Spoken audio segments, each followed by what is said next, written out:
Hey YouTubers, and welcome back to another Dragon Ball discussion video. In fact, today we're going to be talking about Dragon Ball Xenoverse 2, and I don't make a whole lot of these videos, so I hope that y'all really enjoy this topic. Also, today I'm joined by the one and only, the extinguished, and yes, I'm saying that again, the extinguished D-Free DBZHD. That's it, I said the entire name, you have to deal with it this time. Thanks for having me on again, man. I think we're gonna have to make that whole extinguished thing, like we're gonna have to trademark that, because other people are gonna start trying to say that. You got Danny with his long drawn out intros, he's gonna just be like extinguished perms. So yeah. I don't know, man. Thanks for having me back. So basically today I want to talk about something that I think is going to be really cool, something that we've seen in the trailers that we've been getting from Xenoverse 2 or just anything else that we've seen is the story mode, because I know one of the big selling points of the original Xenoverse was the story mode, this whole concept that we're going to go back and we're going to have all these time adventures and kind of manipulate time and see different things different ways. But they're taking a different kind of way in this one where it's like, instead of just reliving the events of the original series, they're going to be, it seems like Toa and Mira or whoever is behind this, because we haven't really seen who's behind this, is going to be taking people from the movies and putting them somewhere in the main timeline.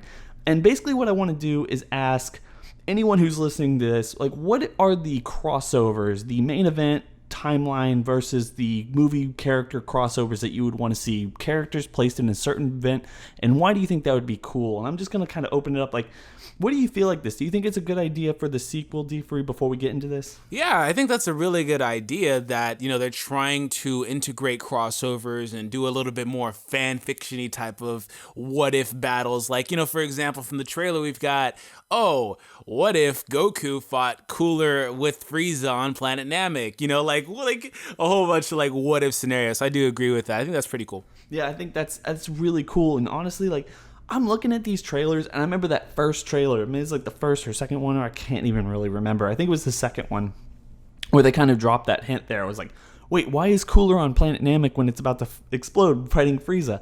And that's what kind of gave me this idea, is like, what kind of crossovers would you want and why? I mean, what kind of things can they be really creative? And I just want to kind of throw mine out to you, and you can give me your opinion. Maybe you can tell me one of yours. Obviously, like I said, you guys in the comment section below, please tell me yours. I want to see all these different ideas that people can come up with. But basically, one thing I would really like to see, because I think it would be a really cool thing for the main timeline to kind of be twist and turn like this, is seeing Turles be put in the future Trunks timeline. Basically around the time when future Gohan and Trunks 18, 17 are in that timeline, because it's really cool. Because imagine Turles with the Tree of Might basically taking an apocalyptic world and making it even more desolate. And then you also have the added thing where it's like, not only is it dark, but Gohan is basically sitting there and it's like, oh man, like, this is my dad, or this guy looks like my dad, and it looks really kind of awkward. You mean Black Goku? Black Goku, exactly, Black Goku. But it's like, this is my dad, and it's kind of like this one thing I want to see. And then also you have Trunks there, who's very confused. You have 18 and 17 basically being on the side of like, well, that's Goku, that's our mission, that's who we need to kill. And so maybe there's this really awkward kind of, we need to team up against Turles type of thing, because Toa and Mira are making him that much stronger. The Tree of Might fruit is making him that much stronger, where he becomes a threat. I think that would be really cool, something that could really be turning the story on its head, and that's what I really want to see from Xenoverse. So what are your thoughts on that? I think that would be pretty freaking crazy, man. Obviously, we've got to work out, the scaling, but Xenoverse is the game. It just works either way. But, still, I think that would be pretty crazy to throw Turles into that timeline, because there's a lot that he could really do. It's already a darker timeline. He would fit in actually very well, to be honest. Mm-hmm. And that's kind of what I want, and that's kind of what I want to hear from you guys. What is this? Obviously, we have basically, I think Cooler and Frieza work really well together on Namek. It's basically the only point where you could actually put him in. But my question to you, D-Free, where would you like to see Bojack? I mean, we know we haven't seen him yet, but we have confirmation here and there that Bojack is going to be in this movie. So where would he fit? Would he kind of come in on the Cell arc or Namek? I mean, what would you think? See, the thing about Bojack is you've got to throw him in at a point where, as we're talking about, he makes sense. The only point he really makes sense is whenever they are actually able to have him as a legitimate villain based on scaling. Now, that will be directly after the Cell Saga / in the Cell Saga, any point in there after Perfect Cell comes around. Now, you could do that, right? But, like, it took a Super Saiyan 2 Gohan to kick his ass. So it's like, it would be cool if they did that. But, I mean, my whole, like, OCD thing, it'll just be like, no. This isn't true. There's no way a Super Saiyan 1 could beat this guy. There's no way. So, like, it just wouldn't work for me. But I think that will work very well in the context of a game. Because, once again, you don't have to worry about that. You don't have to worry about logistics and stuff like that. You can just say, hey, put X character in Y time period and just make these guys fight him and just make the story around it, the explanation, we'll make that shit vanilla, you know what I'm saying? And just make it work perfectly. So I think that'd be a cool idea. But I think, here's one that I want to actually see. What about if Baby from GT, of course, yes, I went to GT. What if Baby came and he was in the Boo saga, specifically for Super Boo, because we would have the whole symbiotic type of deal going on there from Spider-Man, where we've got this gooey type of entity where we've got Boo, he can basically absorb others, and then we have Baby who can basically possess other people. What if we've got these two there at the same point in time? How would that work out? Oh, I actually really love that, but I'll do you one better. What if Baby replaces the whole Majin Vegeta thing? Oh shit, Mark, you just made me oh god.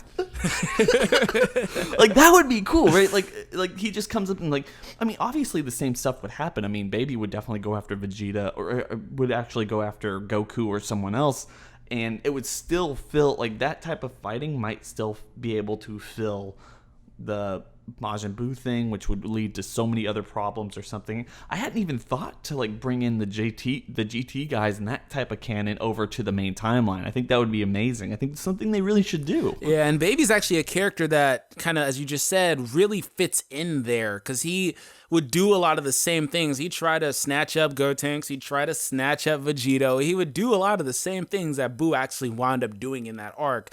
Now, as far as, the final confrontation with Baby or whatever the case is, he obviously needs to possess somebody to really draw out somebody's power and be a legitimate threat because he's more of like a parasite type of deal. I don't really know how that will play out. Maybe you can have something like your Time Patroller has to fight I don't want to say possessed Goku because that's, very Dragon Ball Super-esque, but maybe a possessed Vegeta. You can just keep it with Baby Vegeta, you know what I'm saying? Something like that. And maybe Goku's incapacitated or he's in the back charging up the Spirit Bomb and you've got to protect him, similar to how it actually went in the main timeline, but you're just basically swapping out Boo with Baby. Mm-hmm.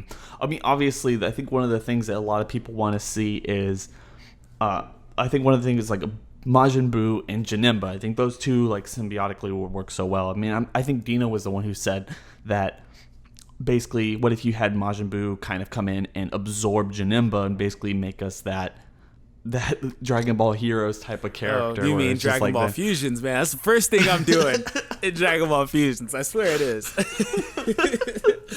So, like, that's like, so what if, like, you get those type of characters? It'd be so amazing. I mean, and like, all this talking's making me think, like, it would be really cool. Not that he would really fit here, but it would be really cool to kind of replace Spopovich and whatever the other guy's name is. I can't remember. Yamu and Spopovich with Bojack in that.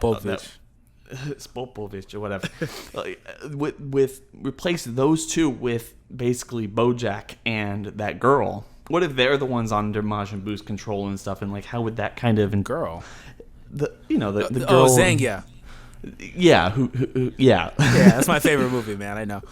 So like, the thing is, like, that would be kind of cool. I mean, like, that would kind of put the story in a different perspective. What if they, like, get, like, Spopovich, not Spopovich, what if you get, like, Bojack just, like, ripping Videl to shreds, and then you get, like, Gohan basically stepping in all the different things, like, there's so much things that they can take this and just be very, very creative with it, I think. Yeah, we could literally just say, hey, let's take this villain and put him here and make him do this, and it works. It works awesome, Mm-hmm. Like, for example, maybe you could take Android 17, Super 17, and you take him, all right, and you put him in the Saiyan Saga.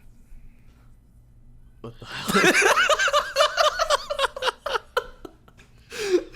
Everyone just gets wrecked, like, super, like go, like, Nappa done, Vegeta done, Piccolo, Krillin, Tenshin Han. Hold on, bro. Yamcha, Kaioken times 4 will save us, man. It's like taking it way too far. Too much of a power difference. I told you the game wouldn't care about scaling, but they couldn't even get away with that shit at all. It's too much of a difference. What if you? Yeah, it's like, oh my god. I think, but just kind of and also kind of taking. I know in the DLC, Xenoverse did this, and they were taking like basically bits and pieces of the GT story and putting them in. Yeah. But the whole like opening up hell and letting it all flow in, that's something like I think Xenoverse in any Dragon Ball game really could really use. I honestly think that would be so cool. It was such an, it's the whole Dragon Ball Fusion Reborn type of thing, or GT concept, where all these old villains just kind of come around and attack everyone. I feel like that's something that we haven't seen any Dragon Ball game really take into account. And now that we have like all these, we have a new fighting mechanic, we have a brand new best-selling video game, and we're bringing in a lot of the movie characters, I think that's something they really have to kind of try to do as well, is that type of story. Yeah, and it all kind of stems from the fact that Toa and Mira are basically wild cards, because they're traversing time and taking this bad guy and just basically putting him in this position to where he's now an antagonist in a place where he shouldn't have been. So that actually means that this game can do anything. It can get away with anything. Mm-hmm. So there's a lot of potential for this. I agree, and on going off of that, the one thing we got in the third trailer for Xenoverse 2 that I just kind of throws a wrench in all of this that we're talking about is just basically that one shot where we see Turles and Slug eating the fruit of the tree of might on Namek. And while that's a really cool shot, something I feel like is going to be a really cool part of the game. I mean, honestly, if they're going to be that just kind of up front with like two movie villains in like basically the same time, I bet they'll show up around the same time that Zarbon and Dodoria. Yeah. Maybe a little bit before the Ginyu Force, if we're being kind of fair and honest. And also this stuff with Cooler, it's starting to look a little bit like they're going to take the movies characters and put them in basically the time or area where the movies came out, where the anime was at that specific time. And I feel like that is kind of a little bit of wasted potential, but we'll have to just wait and see, because honestly, we also saw a shot in the first trailer of Turles like, Black Gokuing out or something, with the whole Toa like aura stuff in the desolate desert area, that landscape. So obviously, we really don't know what the story's going to be. It could be completely crazy. It could all be leading to something really crazy. Just fingers crossed, actually, in my opinion. Yeah, definitely. I'm right there with you, man. Mm-hmm. But anyway, guys, please leave your comments about what things you would like to see in Xenoverse 2. D-Free, thank you so much for being on this video with me. I've been wanting to get it out there for weeks and weeks, but we just couldn't really get it done. But, yeah, guys, make sure, if you haven't already, please go make sure you go and look up D-Free and his whole channel. Does some amazing work over there. Stuff that you should really kind of be interested in looking at. Dokkan, Dragon Ball discussions, reviews, all this other stuff. Hunter x Hunter games periodically, not really. It depends what's going on, man. But anyway, guys, please go make sure to look him up. He will be in the description below. Go make sure you give him a sub and everything else. Anyway, that is it for today. We will talk to y'all later. Bye. Subscribble knots. Scribble knots. Out. Thank you for being on this channel with me. Drop the mic.